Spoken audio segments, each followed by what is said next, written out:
All right, stop scrolling. Seriously, put the phone down, pause the other video, because we need to talk. Because for the last 20 years, we have been screaming into the void. We've been begging Game Freak, pleading with Nintendo, sending angry tweets at the Pokemon Company. We said, give us an open world. And they said, okay, here's Scarlet and Violet, sorry about the bugs. We said, let's build a house. They said, here's a secret base, put a doll in it and be quiet. But finally, on the shiny new horizon of the Switch 2, they actually listened, sort of. They gave us the open world, they gave us the building mechanics, they gave us the cozy village life. But in typical Pokemon fashion, there is a catch. A weird, existential, slightly terrifying catch. You aren't a trainer. You aren't a 10-year-old kid leaving home to fight strangers for money. In this game, you are a Ditto, a literal pink blob, a sentient pile of jelly that looked at humanity and said, identity theft is not a joke, Jim, and then transformed into a human child to infiltrate society. Welcome to Pokemon Pokopia. It is the game that happens when Animal Crossing has a baby with Minecraft and maybe Viva Piñata. And maybe Viva Piñata is the chaotic uncle watching from the corner. It drops March 5th, 2026, and I've looked at the footage, I've read the deep dives, and I'm calling it now. This isn't just a spin-off. This is the most dangerous 1,000-hour game we have ever seen. Grab a drink, get comfortable. We are going deep. Let's break down exactly what this game is, because the marketing terms life sim and crafting game do not do it justice. If you look at the DNA of Pokopia, it is basically Frankenstein's monster. But if the monster was really cute and addicted to farming, it's borrowing from 3 specific giants. First, the obvious one, Animal Crossing. You have an island, or in this case, a deserted town.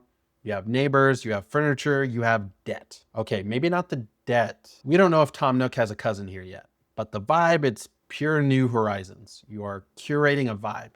Then you smash that into Minecraft. And this is the part that actually blew my mind. Usually when Pokemon does building, it's preset slots. Place desk here, put rug there. No, in Pokopia, you are placing blocks. You are terraforming. You are building walls, roofs, bridges. It's a voxel-based system hidden under a smooth art style. This means if you want to build a 10-story tower dedicated to the worship of Bidoof, the game engine will let you do that. And the third piece, the piece that I think is the secret sauce, Viva Piñata. For those of you too young to remember the Xbox 360 era, Viva Piñata was a game where you didn't go out and hunt animals. You built a garden to attract them. You wanted a specific bird, you had to plant corn. You wanted a fox, you had to have 3 chickens for it to eat. It was dark, but it was brilliant. Pokopia is doing exactly that. You don't walk into the tall grass and throw a ball at a Charizard's face. That's barbaric. That's old school. In this game, if you want a Charizard, you have to build a volcanic biome. You have to place lava rocks. You have to make the environment cozy for a fire lizard. You are enticing them to move in. You aren't a captor, you're a landlord. A landlord who is secretly a Ditto. It's wild. Now I know what you're thinking. Kyler, Pokemon spin-offs are usually hit or miss. Remember Pokemon Dash? Remember Pokemon Channel where we just watch TV with Pikachu? I do. The trauma is real. But here's why I'm actually optimistic about Pokopia. Look at who is developing it. It's not just Game Freak. It's a collaboration with ILCA and Koei Tecmo. Now, ILCA got some heat for the Diamond and Pearl remakes, sure, but Koei Tecmo, specifically the team that worked on Dragon Quest Builders, that is the green flag I needed to see. If you slept on Dragon Quest Builders 2, you missed one of the best RPGs of the last decade. They managed to take the blocky building of Minecraft and actually give it a story, give it NPCs with personality, give it a reason to build. They bring that same energy to Pokemon. They bring that same NPCs actually do stuff AI to a Squirtle. We are looking at a game loop that is infinitely more satisfying than Scarlet and Violet. And let's talk about the news aspect for a second. We are in a weird time for gaming. Industry is obsessed with live service. Everything wants to be Fortnite. Everything wants a battle pass.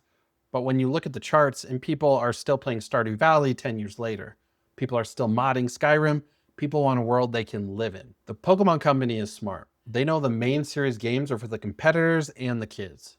But this is for the millennials and Gen Z who just want to disassociate from reality and organize a berry orchard for 6 hours. This is a lifestyle product. It's not a game you beat, it's a game you inhabit. Let's get into the nitty-gritty of the gameplay loop, because this is where the humor and the brilliance really shine. In Animal Crossing, your villagers are, let's be honest, useless. Raymond is cute, sure, in his little suit, but what does he do? He walks around, he drinks a soda, he sweeps the floor with a broom that cleans nothing. He's purely decorative. In Pokopia, the Pokemon have jobs. They have utility. This is capitalism, baby. The trailer showed the player needing to water crops. You don't pull out a watering can. You ask a squirrel to use water gun. You need to chop a tree. You don't craft a flimsy axe that breaks in 3 hits. You get a Cyler to use cut. You need to fly, transform into a Dragonite. This integration of moves as tools is something we haven't really seen done well since the old HM days, but this is fluid. It makes the Pokemon feel like part of the ecosystem rather than just weapons you kind of keep in your pocket. Justifies why you would want a diverse village. Oh, I really like fire types, but I need to cross this ocean, so I guess I need to invite a Lapras to move in. And let's touch on the Viva Piñata mechanic again because I love it. The article mentions that different furniture sets attract different species. So if you start decorating your town with spooky Gothic Victorian fences and gravestones, you're going to attract ghost types like Gengar or Mimikyu. If you build a high-tech neon cyberpunk district, maybe you get Porygon or Magnemite. This adds a layer of strategy to the decorating. You aren't just decorating for aesthetics, you're decorating for population control. You are basically the HOA president of a monster village. Sorry, Snorlax, you can't live here. We don't have enough food blocks. And you lower the property value for the Jigglypuffs. Okay, we have to pivot a little. We have to talk about the player character again because I cannot get over this. The lore implications are hilarious. So the premise is you are a Ditto. You wash up on this island, you meet Professor Tangrowth, who, by the way, is a Tangrowth wearing a lab coat and glasses. Can he speak English? Does he use telepathy? Or is everyone just nodding along to his gurgling noises? We don't know yet, but he tasks you with rebuilding the town. To do this, you transform into a human, but the eyes, as always, the eyes are just dots. You have that blank, vacant Ditto smile. It's cute, but it's also the face of a creature that has no soul and feels no pain. The gameplay hook here is transformation. You aren't just a human. If you need to swim, you don't surf on a Lapras, you become the Lapras. If you need to fit into a small hole, you turn into a Pichu. You are a shapeshifter. Think about the multiplayer. This game supports 4-player co-op. Imagine 4 of these dead-eye Ditto-Humans running around a town. One of them turns into a tree to hide. One of them turns into a Machamp to move a boulder. It's going to be absolute chaos. And from a marketing perspective, this is genius. It solves the character customization problem. Why sell clothes when you can just let the player turn into any Pokemon they want? It's the ultimate power fantasy. You don't just train the Pokemon, you are the Pokemon. But I have questions. Do the villagers know I'm a Ditto? Does the Pikachu I'm friends with know that I'm actually a purple blob pretending to be a boy? Is this a Truman Show situation? I need lore videos on this immediately. Game theory, get on this. Now let's talk hardware. Why is this launching on Switch 2? 2 words, physics and lighting. If you've played Scarlet and Violet, you know that Switch 1 struggles when there are more than, say, 5 things moving on screen. The frame rate drops to a PowerPoint presentation, but a game like Pokopia, a game where you can place thousands of blocks, where you have dynamic water, where you have lighting effects from a Charizard's tail, that requires RAM. That requires CPU power. The footage we've seen looks super crisp. The water has real reflections.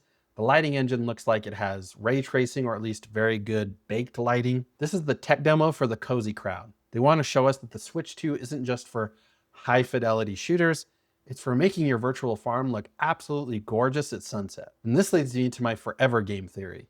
Nintendo and the Pokemon Company are tired of you playing other games. They saw how Animal Crossing New Horizons took over the world in 2020. They want that lightning in a bottle again.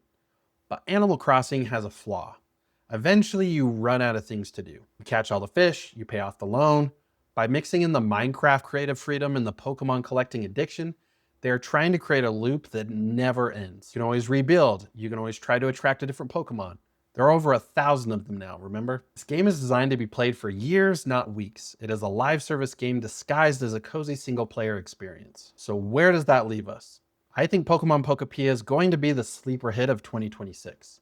Everyone is looking at the next big open world RPG or the next shooter, but this is the game that steals your life. This is the game where you sit down at 8 p.m. just to plant a few berries, and suddenly it is 4 a.m., your eyes are bleeding, and you are screaming because you can't get the roof of your house to align perfectly with the sunset.